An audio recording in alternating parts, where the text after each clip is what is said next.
Continuar falando sobre essa guerra no Oriente Médio. Para o Alto Comissariado da ONU, tanto o grupo terrorista Hamas quanto o exército de Israel cometeram crimes de guerra desde o início do conflito. O repórter Luca Bassani chega ao vivo no Linha de Frente. Boa tarde, Luca Bassani, nosso comentarista internacional, especialista em geopolítica. O que o Alto Comissariado da ONU disse sobre um acordo de cessar-fogo e até que ponto não estaria equiparando essas coisas? É claro que, na sua reação, Israel tem matado civis, mas tem matado civis como efeito colateral de uma ação talvez excessiva. O Hamas não, ele colocou como alvos pré-determinados civis, matando a esmo. Não daria para equiparar essas ações dessa maneira. Como é que a ONU está vendo esse conflito, talvez de uma maneira um pouco assimétrica, não? É isso mesmo, Capês. Boa tarde a você, a todos que acompanham Linha de Frente. A gente vê que através do Alto Comissariado para os Direitos Humanos, o chefe dessa agência, Volker Turk, acabou dizendo que ambos os beligerantes nessa guerra cometeram crimes de guerra. Ele disse que aquilo que o Hamas fez no dia 7 de outubro é um ato de terror, com muitas pessoas sequestradas, com muitos civis mortos, queimados, o que configura crimes de guerra gravíssimos, ao mesmo tempo em que a reação de Israel, com o que ele chama de punição coletiva, também pode configurar um crime de guerra. E aí, esta fala, ela é muito mal recebida pelos israelenses, porque eles colocam, atribuem uma falsa equivalência nesta fala, já que, como você bem disse, o objetivo do Hamas no dia 7, com aquele ataque terrorista, era matar o maior número de civis possível, era matar o maior número de judeus possível, um crime de ódio, um crime realmente horrendo, se nós formos observar a maneira como eles executaram todas aquelas ações. Ao mesmo tempo que nós sabemos que o drama humanitário na faixa de Gaza, ele é também generalizado, uma situação extremamente catastrófica, se nós formos pensar do ponto de vista de quantas crianças inocentes estão morrendo, mas isso acaba sendo, infelizmente, algum tipo de efeito colateral de uma guerra que foi iniciada pelo Hamas no dia 7. Nós vemos, do ponto de vista humanitário, uma boa notícia. Israel, através dos Estados Unidos, anunciaram que vão iniciar pausas diárias de pelo menos 4 horas em algumas localidades da faixa de Gaza para permitir a retirada de civis, ou seja, o êxodo, continuar essa evacuação, melhor dizendo, do norte para o sul, assim como mais ajuda através de caminhões são esperadas. Hoje foi um dia da diplomacia muito cheio, com reunião sobre a possibilidade de paz em Paris, liderada pelo presidente Macron. Celso Amorim, o representante, assessor especial da diplomacia brasileira, esteve presente. Mais de 40 países árabes, países ocidentais, e a gente vê que todos começam a discutir a possibilidade de facilitar a vida para os cidadãos da faixa de Gaza, já que muitos acreditam que se torna insustentável do ponto de vista humanitário com a falta de alimento, de água e de outros itens básicos. Luca, qual o efeito prático dessa declaração do Alto Comissariado da ONU? A gente sabe que a ONU se colocou contra a invasão do Iraque em 2003, os Estados Unidos invadiu de qualquer jeito. A ONU se colocou contra a invasão da Ucrânia, a Rússia entrou na Ucrânia de qualquer jeito. Israel já não conta com a ONU como um parceiro, como um aliado, leva muito pouco em consideração suas análises. Na prática, o que significa essa ação? Apenas um acirramento ainda maior de Israel com as Nações Unidas? Sim, significa um acirramento, como nós já observamos ao longo dos últimos dias. Inclusive, o diplomata mais importante de Israel dentro da ONU pediu a renúncia de Antônio Guterres naquele momento, e a gente vê que eles não estão mais concedendo vistos diplomáticos para pessoas que trabalham na ONU para chegarem em Israel. Então há sim esse antagonismo entre a figura da ONU e aquilo que Israel acredita que é o certo, ao mesmo tempo que essa declaração, por mais que não tenha efeito prático, ela é mais ou menos a obrigação de qualquer órgão que tenta mediar a paz. Por mais que nós saibamos que parte desta fala contém alguns erros na sua lógica, na maneira como foi construída a fala, é necessário com que eles acenem também aos países árabes, aos países que têm algum tipo de influência perante o Hamas, para que haja a libertação dos reféns e eles se mostrem como um partido neutro.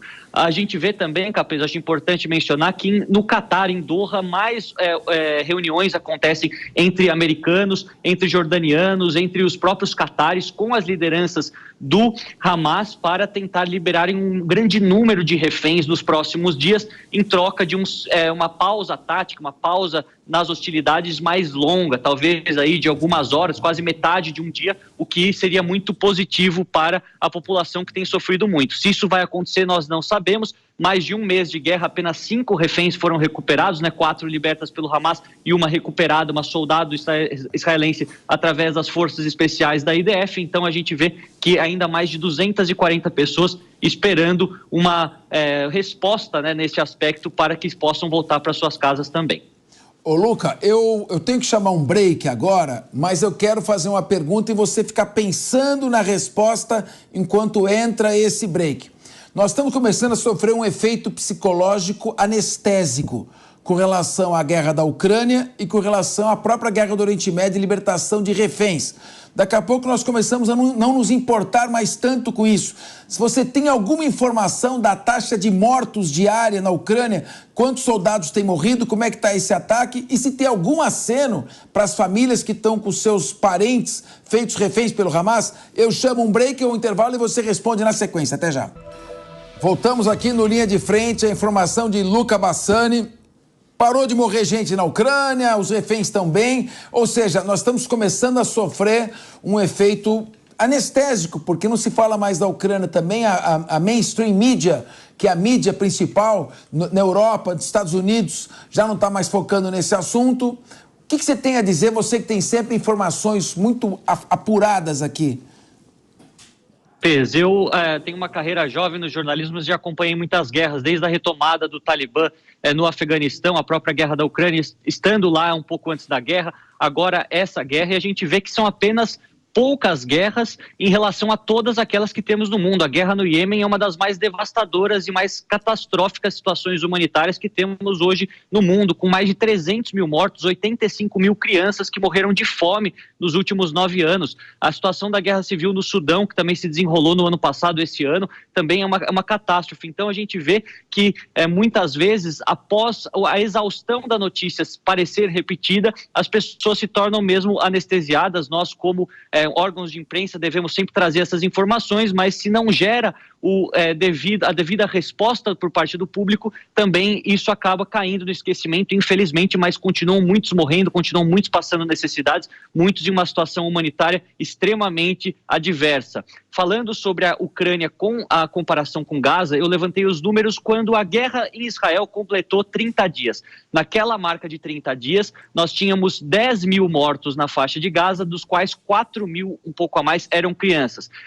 A gente poderia colocar também a quantidade de crianças e de israelenses que morreram, então esse número seria mais ou menos 11.400 civis mortos, dos quais aí talvez 4.500 sejam crianças, considerando palestinos e israelenses. Em 620 dias de guerra de Ucrânia, ou seja, mais de 1 ano e 8 meses, foram 9.700 civis mortos, dos quais só 500 são crianças. Eu digo só, de maneira alguma, para desmerecer cada uma das vidas perdidas, é só num grau de comparação. Cada vida é muito importante, mas em um conflito, a morte das crianças representa 5%, no outro representa mais de 40%. Aí a gente pode analisar a questão demográfica de Gaza, é uma região densamente povoada, uma região com muitas dificuldades já humanitárias, mas de qualquer maneira mostra exatamente a violência deste conflito. Em um dia em Israel morreram mais de 1.000 pessoas, maior número de judeus mortos desde o Holocausto, muitas pessoas incendiadas dentro da sua própria casa, ao mesmo tempo que na resposta israelense nós vemos também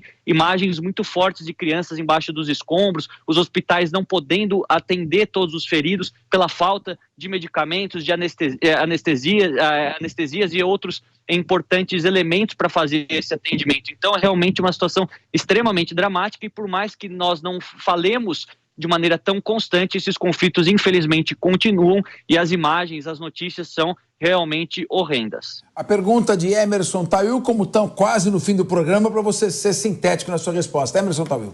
Luca, prazer falar com você novamente. Luca, como é que está sendo a visão, né, não só sua, que se nutre dia a dia com as informações e acaba nos alimentando aqui, a visão mundial sobre essa insuficiência diplomática do Brasil para a repatriação desses 34 brasileiros que estão na faixa de Gaza? Inclusive, o líder do governo, Jacques Wagner, disse anteontem, no dia 7, que ontem, dia 8, eles já estariam sendo repatriados. Qual é a visão mundial, principalmente na parte da insuficiência diplomática do Brasil diante desse caos?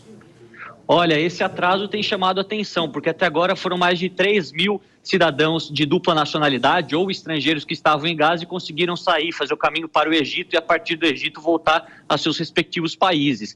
O fato do Brasil, com apenas 30 pessoas lá, 32 pessoas, não ter conseguido liberar nenhum, significa que há sim algum problema burocrático, até mesmo um nível diplomático, que nós não estamos recebendo essa informação, o que é um pouco difícil, um pouco preocupante, se nós pensarmos que cidadãos das Filipinas e de diversos outros países não tão importantes diplomaticamente quanto o Brasil, acabaram já sendo liberados, que americanos e europeus iam ter alguma espécie de prioridade, isso já era esperado, se é correto ou não, aí é uma outra discussão, mas no caso do Brasil, que teve boas relações com Israel e com a autoridade palestina por muitos anos, estranha essa não liberação até o momento e pode no futuro chegar nas nossas mãos alguma informação que explique o porquê de tantas semanas de espera para que os nossos brasileiros voltem ao Brasil.